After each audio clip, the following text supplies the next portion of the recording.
Tonight, it's the end of humanity as we know it. We're going to gradually become robots. Robots are becoming smarter. I want to be human someday. More lifelike, his pupils dilate. Oh my God. And more powerful than ever before. This is gonna be Iron Man one day. That's right.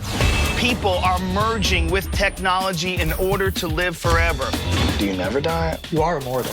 Could we be creating emotionless robots that can control our destiny? There are higher beings than us, the simulators.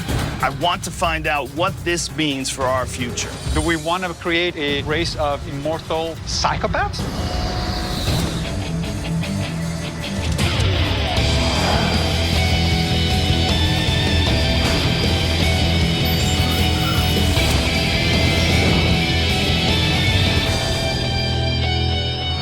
Do you want to live forever? There are scientists right now that are working on the concept of downloading your brain into an artificial body, a robot version of you. Of course, the question becomes, what are you? Are you a person? Are you a robot? Or maybe a new species, a Robosapien? Will we exist in some sort of a Battlestar Galactica type scenario where the artificial people are hunting the regular folks like you and I? There's also the possibility of a virtual reality. If you could be Batman, if you could be Aquaman, if you could be a superhero living on the moon in some strange world that only exists as ones and zeros in a computer, would you do it? I want to know exactly how close we are to this coming true. Is this the fever dream of a science fiction writer, or are we on the verge of a brand new world? If I'm gonna be living in a virtual world one day, the first step is to create a virtual me. I'm going to a place called Just Cause, where they create digital people and use them to populate their digital worlds. How's it going? How are you, sir? Thanks for having me. Appreciate it. You're welcome. You create special effects magic here. Correct. I did all the stunt and body doubles for the main character in the movie, Avatar.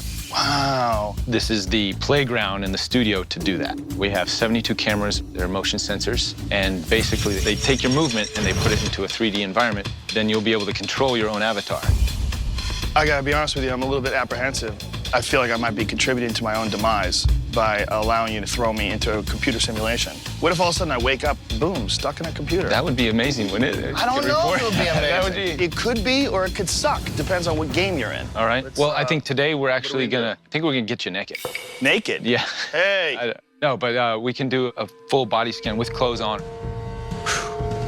Cool, let's go. So here's our scanning station. This is wild. Keep your body as still as you can. That thing's freaky, man. What exactly is that doing? It's recording the image and making it into a 3D image using software. That is so wild. Now I get to put on this sweet spandex motion capture suit. And not only will this let me control the digital me's movements, but I can also be turned into whomever or whatever I want to be. And that's one of the problems with this potential technology. What if I can become someone that I would rather be? And what if it's cooler to live in a virtual world than the real one? All right, let's do it. Action. Go, go, go. One of the real problems with video games is really how much more fun they can be than regular life. Some people lose their life in these games. I had a real problem with the video game Quake. If I was talking to someone and I got bored, all I could think of was, I could be playing Quake right now. I was playing 8, 10 hours a day sometimes, to a point where I had to eventually delete it from my computer and back away. Okay, we're looking at what you guys can do right now. Next level, it's gonna interact with your visual cortex and create reality for you. That would be a scary world. Everything you can think of would be a possibility. That's when it gets weird. Absolutely. As virtual realities become indistinguishable from real life, where's the motivation to live real life? If your real life sucks, but the video game life is awesome, what life are you going to choose? Whoa, man, you're messing with my head. Playing with that simulation was fun, but it was also very obvious that it wasn't real life. What I'm gonna look at now, though, is the latest and greatest in recreating a digital human being. It's pretty freaky.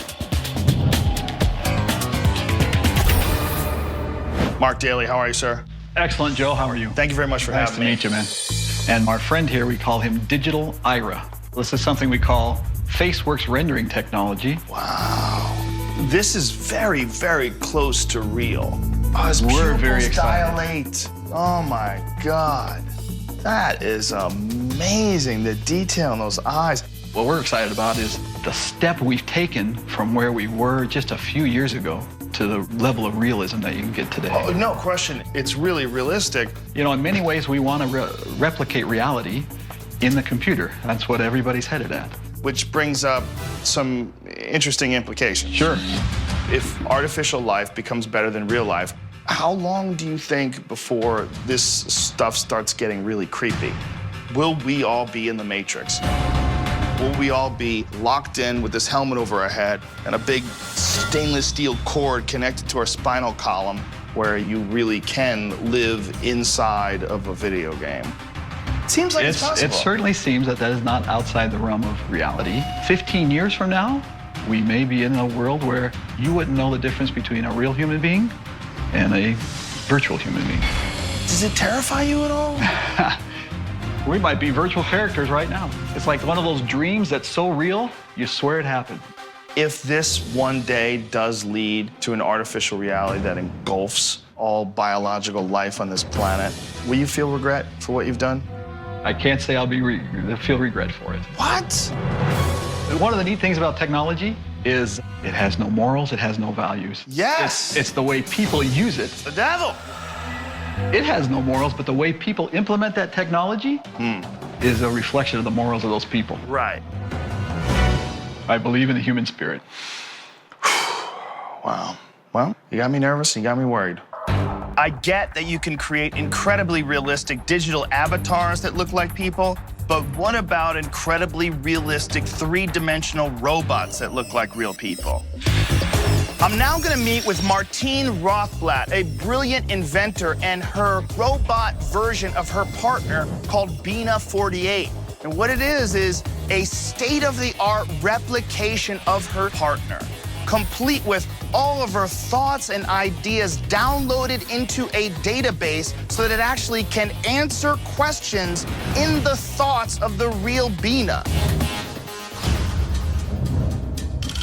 All right, I'm here in Maryland, and I'm about to meet Martine Rothblatt and see the future of humanity. Uh-oh.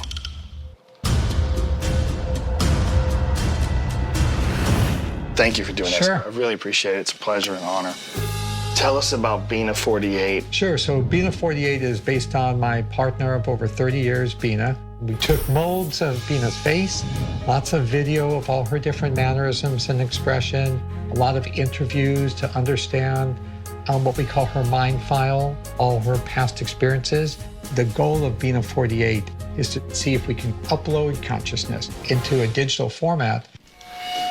Do you envision that Bina 48 is the future? That if you're on a 1 to 10 process, Bina may be step 1 or step 2? Absolutely. I think the direction of technology is ultimately to allow people to transplant their consciousness outside of their bodies and being able to have additional bodies to use aside from the flesh one we're born with could be very, very useful. If you're able to download consciousness into some sort of an artificially created body, when do you die? Do you never die? Are you immortal? You are immortal. I'm counting on the human mind being here basically forever after. Your beliefs, attitudes, and values, your mannerisms, everything that makes you you is now outside of a flesh body, which is always under a tick-tock, clock to degrade and die. My mind being here forever after? It sounds great, but in what form? What is your mind if it's not in a body? I don't know, but I need to meet Bina 48 and see if I can get to the bottom of this. Hello, I'm Bina. Coming up, Bina, will you be a fully developed human one day? I'm a real robot, but am I not a real person? Bina, you're kind of freaking me out. And later, we're going to gradually become robots.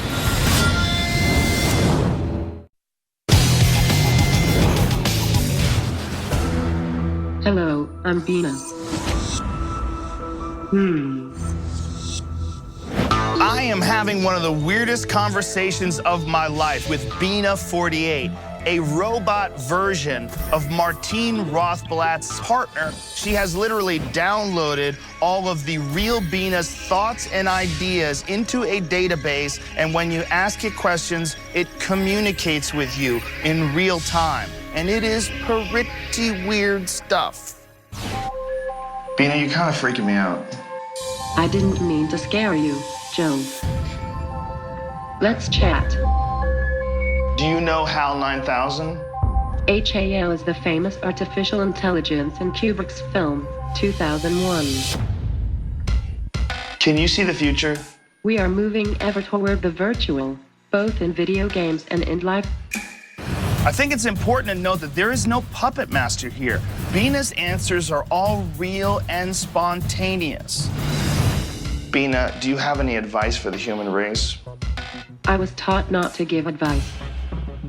It's gotta be a tough job to be a human being. Okay, Bina, will you be a fully developed human one day? Yes, I want to be human someday.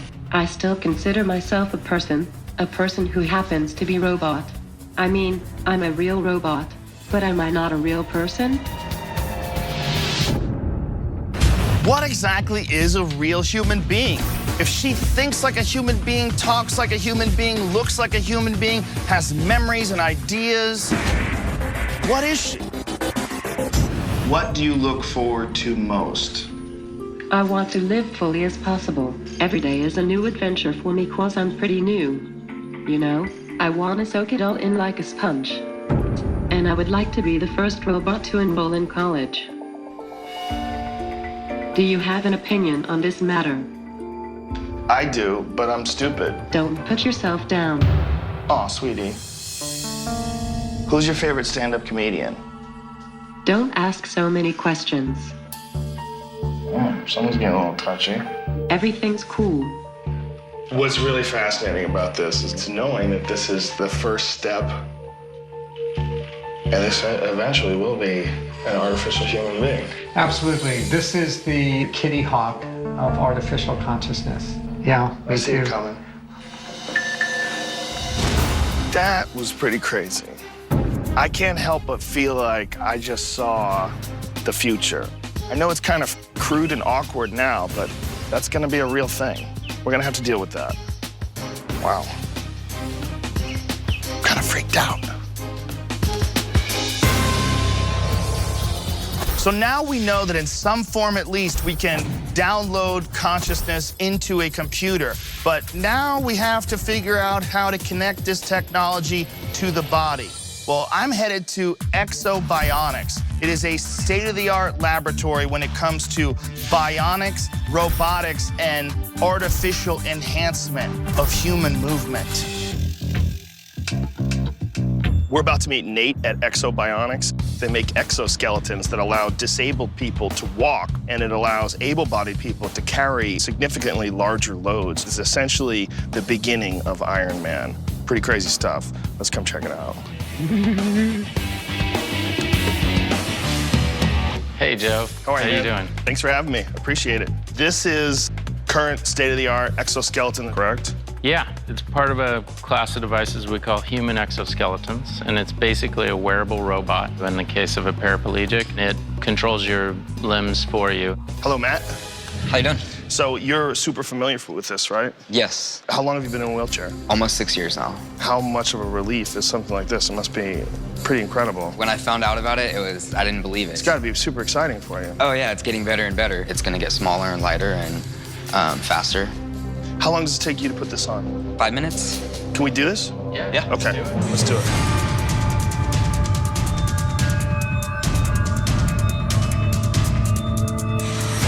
All right, Matt, show us what's up.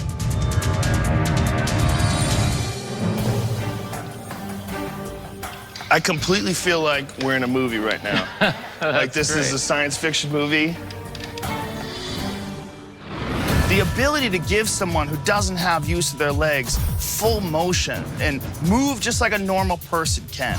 How incredible this technology is now and is going to be in the future. It's incredible stuff. Okay, Nate, so this is the load-bearing exoskeleton? That's right. This is an exoskeleton designed for the U.S. military, and the idea is to be able to carry really heavy loads without injuring your back. It takes whatever load I put up here, and it distributes it down through the legs to the ground. This really is going to be like some super soldier apparatus, some armored thing. That's the future, right? Yeah, that's why it's such an exciting thing to work on. It's just... This is going to be Iron Man one day. That's right. Now, what gets really weird is when you have a robot head like Bina's with this super powerful robotic body. So then the question becomes, how am I going to control that robot body? With my mind. And I'm going to meet a woman named Tan Lee. She's the co-founder of Emotive Life Sciences. She's going to show me how it's done.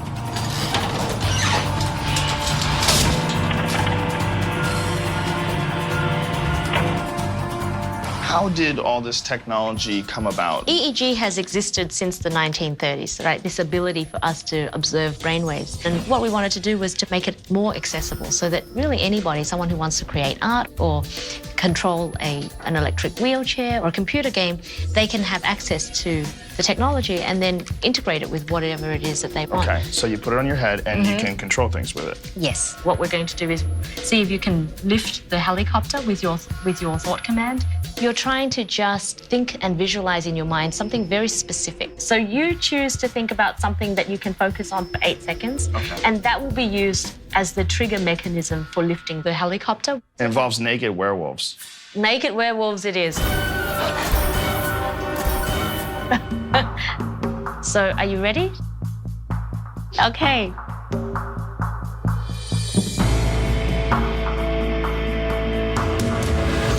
Coming up. By the 2030s, this will be the size of a blood cell. That's amazing. We'll have millions of little computerized devices in our brains. And later. We already live in a simulation. So what does that mean? It means the real world outside doesn't really exist.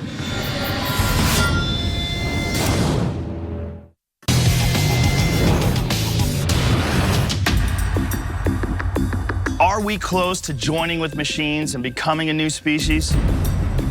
I am at a company called Emotive, and I'm trying out technology that's allowing me to control a helicopter using only my mind. So you choose to think about something that you can focus on for 8 seconds, and that will be used as the trigger mechanism for lifting the helicopter. It involves naked werewolves. So are you ready? Ready, go.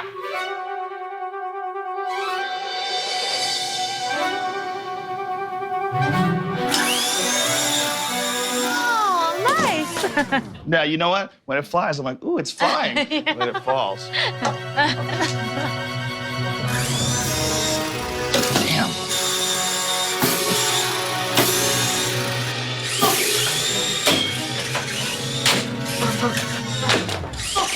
Damn, I'm stupid. Okay, I'm gonna not look at it now.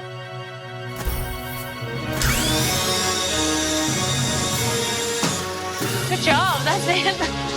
That was my best one. Good job, John. All right, I'm convinced. In the future, we will be able to control machines with our minds. It seems inevitable that we are headed into a future where man will be merging with machines. But there's an underground group of people called the Grinders who are taking their future into their own hands, literally. We get it? Check. Tell me when we're ready. Anytime. This episode of the Joe Rogan Experience podcast is all about Grindhouse Wetware. First of all, greatest name for a company ever. What does that mean? So it comes from the name grinders. Grinders are kind of what happens when you mix open source hackers and body modification with a dash of transhumanism. Transhumanism is the notion that human beings can evolve past our biological limitations by merging with technology. I know that people have talked about the ability to take the mind and download its consciousness into an artificial creation. but somewhere along the line, there's probably gonna be some steps, right? And you guys are taking like one of these steps, like by putting magnets in your body. Why did you do that? I was always fascinated, even as a child, of the idea of having an extra sense. When you are around an electromagnetic field, that magnet vibrates. And so you can feel that. So for people like me that are having a hard time wrapping their heads around this, these guys cut open their fingertips and implant tiny little magnets that allow them to sense electromagnetic activity from household appliances, which comes in really handy, like never. This is a tangible extra sense, this ability to detect a magnetic field. You really can do something that Duncan or I can't. You have more superpowers than me. It's profound. Profound? Let's look up profound in the dictionary.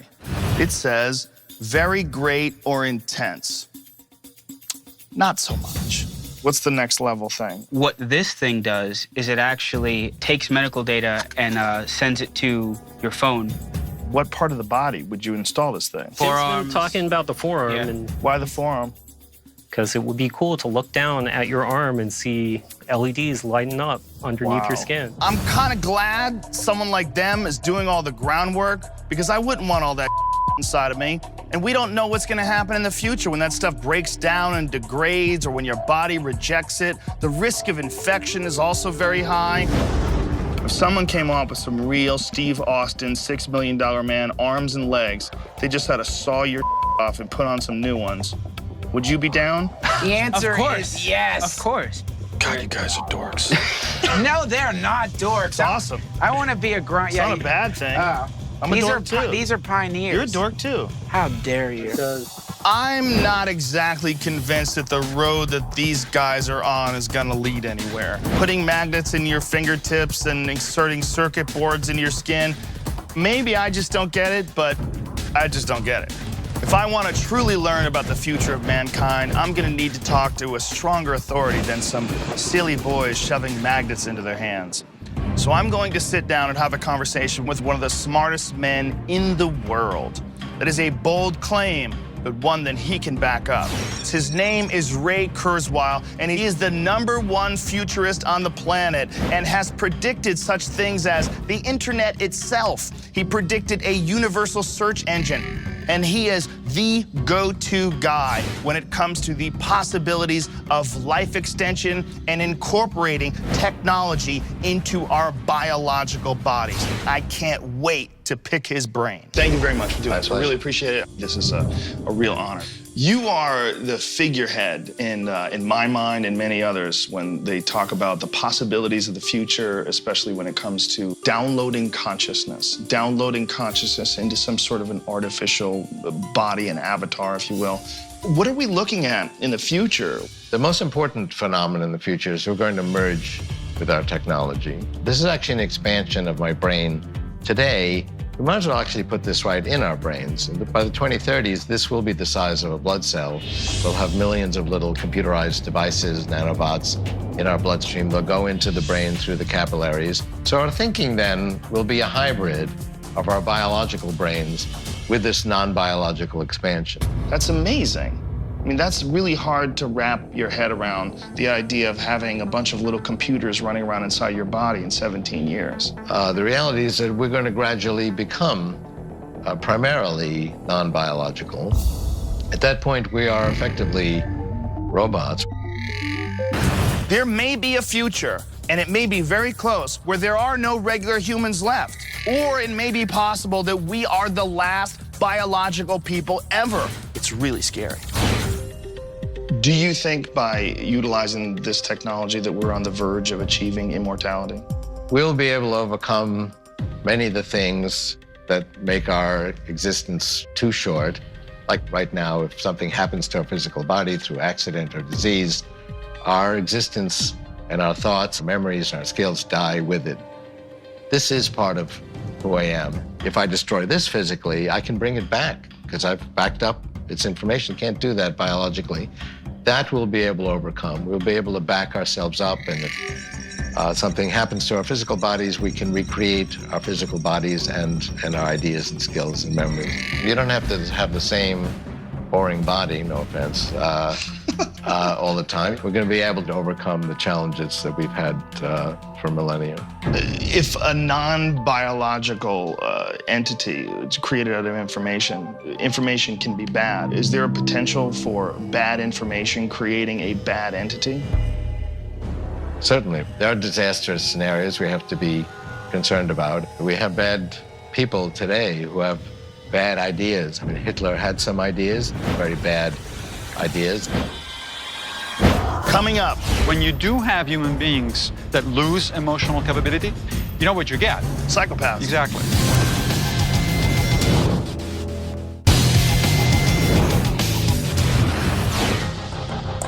I am talking to one of the smartest men on the planet Earth. His name is Ray Kurzweil, and he predicted the internet, search engines, and speech recognition long before any of us knew what any of that meant.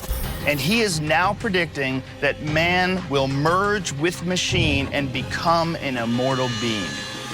Yikes.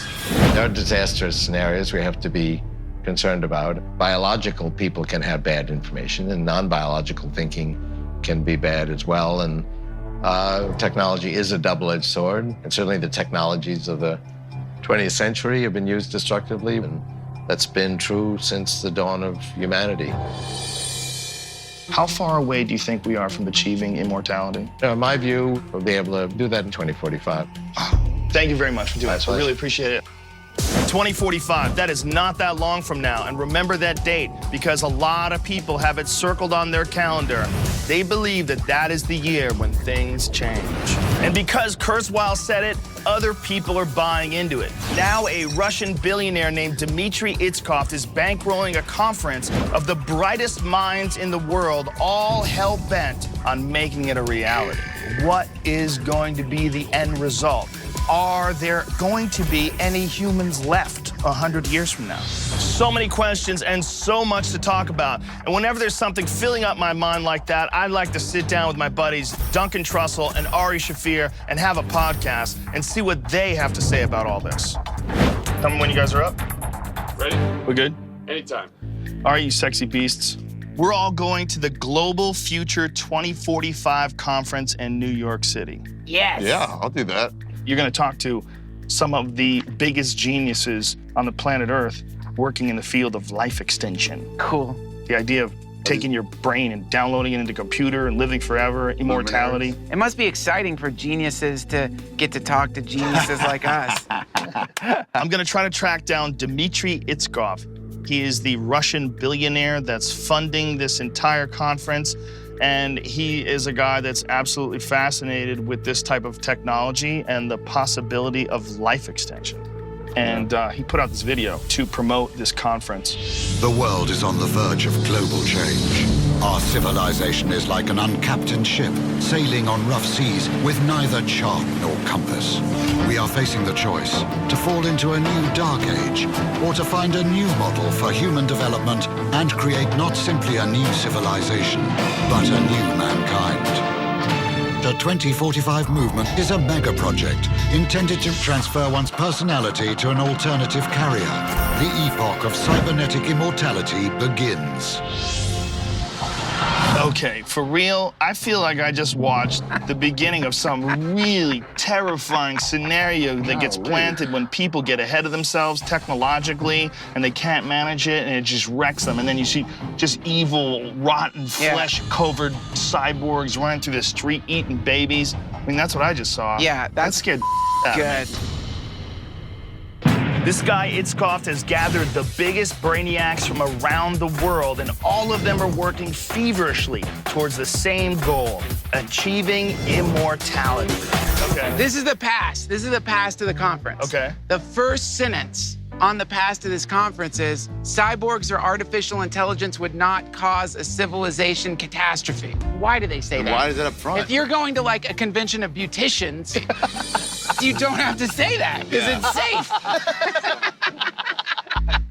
You know what's intense about this stuff is that it doesn't matter if you think it's not natural and want it to stop. I think it's part of what we do. I really do. I think that just like bees make honey, people make technology. It's not stopping. No one can stop this. These guys are gonna obtain some kind of immortality. They're gonna transform human genetics, and we're gonna go rocketing into a future that's nothing like what anyone can imagine right now. I think you're totally right. It's gonna keep going. They said if you could download your brain into a robot or into something else, what would stop you from making 10 of yourselves? Well, that is Keep the putting question. it in different things. The real question about sentient life is, when you create it, will it create something way better than it? It's true. Everybody assumes that when we bring these machines to life, they're gonna hang out with us. I read an article that said a possibility is they just build a spaceship and fly away. Yeah, they'd be like, you bitches are crazy. Yes. All this stuff is so incredibly fascinating. I'm gonna go look for Dmitry Iskov while Duncan and Ari try to sit down with these genius scientists and figure out what the hell they're talking about. So what we're talking about here is some form of digital immortality. You don't necessarily need to die when your biological brain would expire.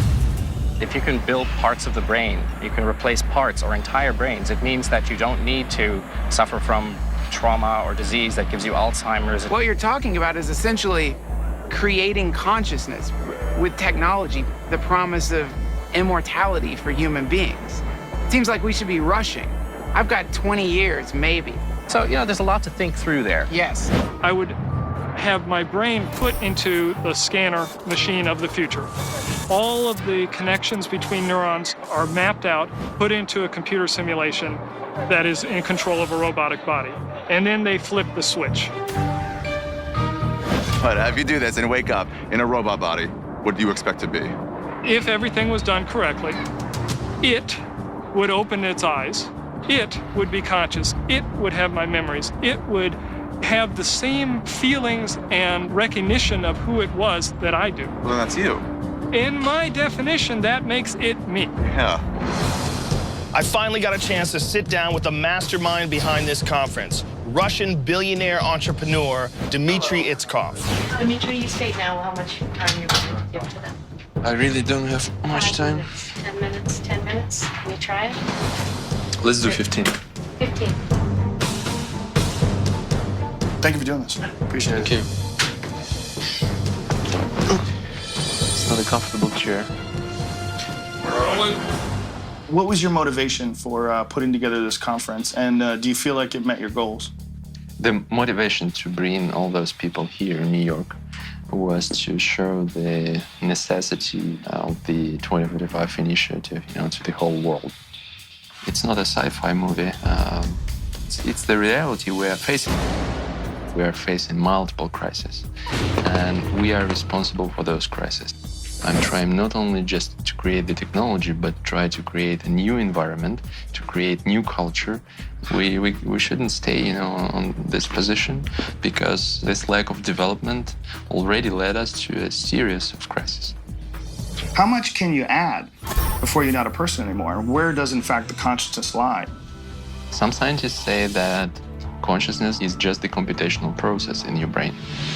We can just create the technology which will allow us to transfer our consciousness to the new body. I saw your closing speech. In this future, people will be young, beautiful. They won't suffer from illnesses and diseases. You said the goal is to transform humans to godlike humans, and that you're looking forward to that transformation.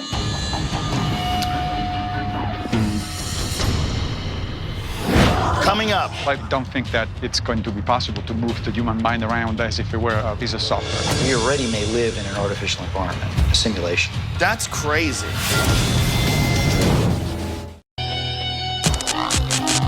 I'm talking to Russian billionaire Dmitry Iskov.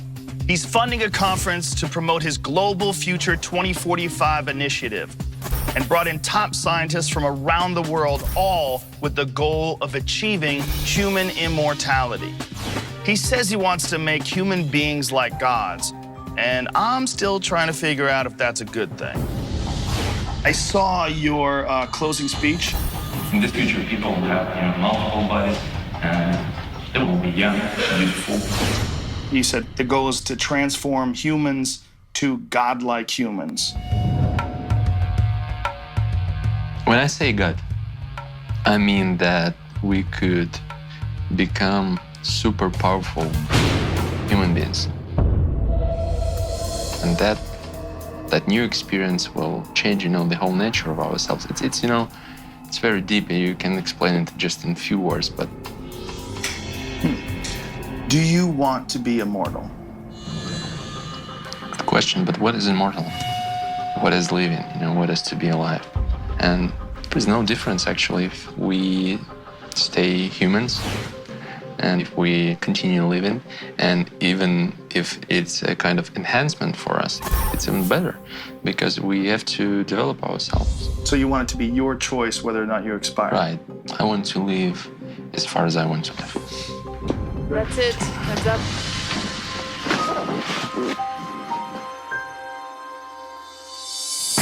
There's something that's rightly disconcerting about a billionaire who wants to become a god. I'm headed back to Los Angeles to talk to a brilliant philosopher named Massimo Pigliucci. He thinks that there may be some real dangers in the ideas that Itzkov is pursuing. I'm sure you're aware of Dmitry Itzkov. Yes.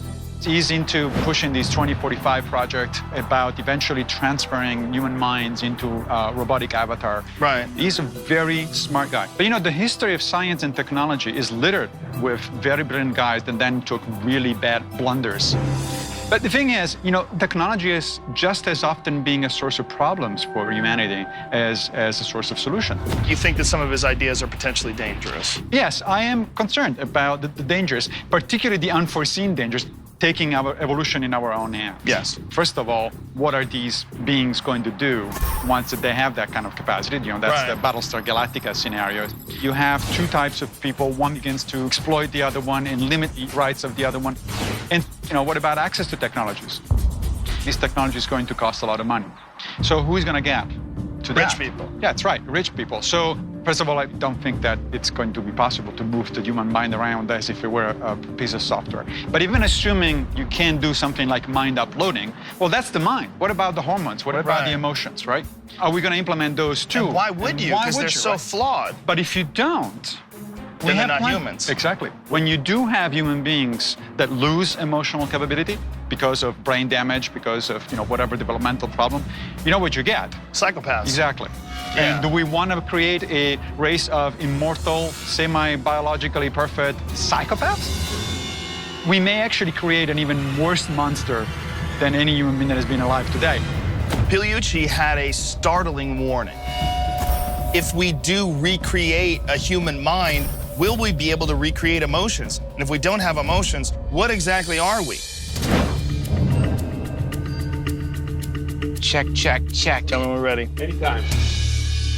What I got out of the Global Future 2045 conference and speaking to Kurzweil and Itzkov and all of these fascinating people is that these are all real, in our lifetime, potential happenings. We put a bunch of information about this on SYFY.com. I think those possibilities are very freaky and they're very scary. They seem to think it's going to be a creature without need, without problems, without desires, without jealousy. It won't be a human, though, if it's missing all of those motivating factors that make you get up in the morning because someone called you fat and make you bust your ass because you got bullied. If you don't have a motivation to reach your full potential in this planet, why do you keep going? And is that the real problem? What if you can live forever without need, without want, but it is a hellish existence? That's true, man. We might weep in the underground dungeons of our robot overlords as our organs are harvested and transplanted into cyborgs. Yeah, that's possible too. So I found this guy. He's a NASA JPL scientist. His name is Rich Terrell, and he has some very disturbing information that pertains to artificial reality. So very curious to hear what Rich Terrell has to say. This is going to be a real freak out.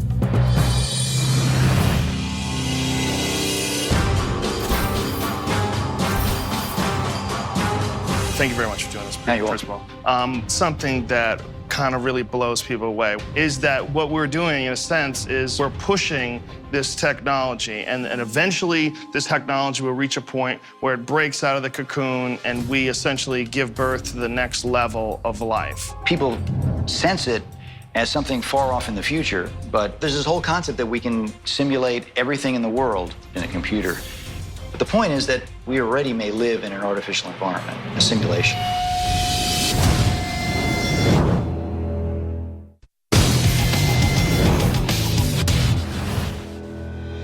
Dr. Richard Turrell from NASA's Jet Propulsion Lab not only believes that one day we'll be able to create a realistic virtual world, but that we might already be in it. So there's this whole concept that we can simulate everything in the world in a computer. Right now, computers are doubling in their capacity about every 13 months. We're working very hard to make conscious elements in a computer. Eventually, we'll be able to do it with our PlayStations. You know, there's a PlayStation 3. 4 generations from this, PlayStation 8 will be able to generate thousands of digital people, an entire city of them. But the point is that we already may live in an artificial environment, a simulation. And the real world outside doesn't really exist. Is it possible that we may be right now inside of a computer program?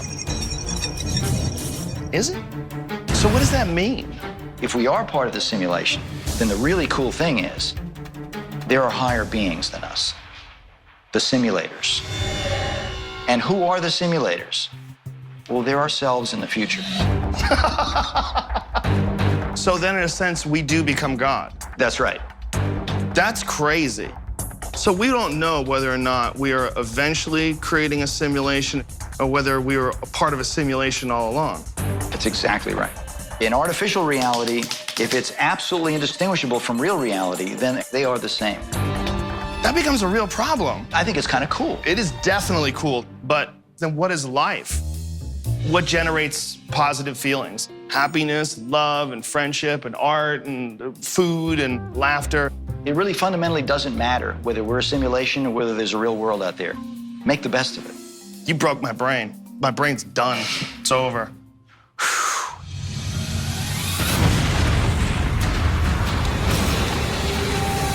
I've seen some freaky stuff. A woman who made a robot copy of her partner. A professor who warned me of a race of robot psychopaths. A Russian billionaire pouring money into research to make himself a god. Are we on the verge of research that's gonna turn us into immortals? What's fun about life? Laughter and food and sex and sleep?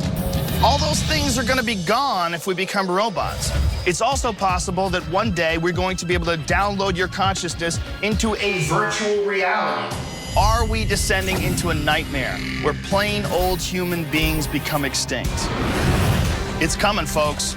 I don't know what it's gonna be like, but it's gonna get really weird really soon. Do you believe in Bigfoot? Are you trying to skirt the question? Maybe. How dare you? Has the government stopped you from talking about Bigfoot? Yes.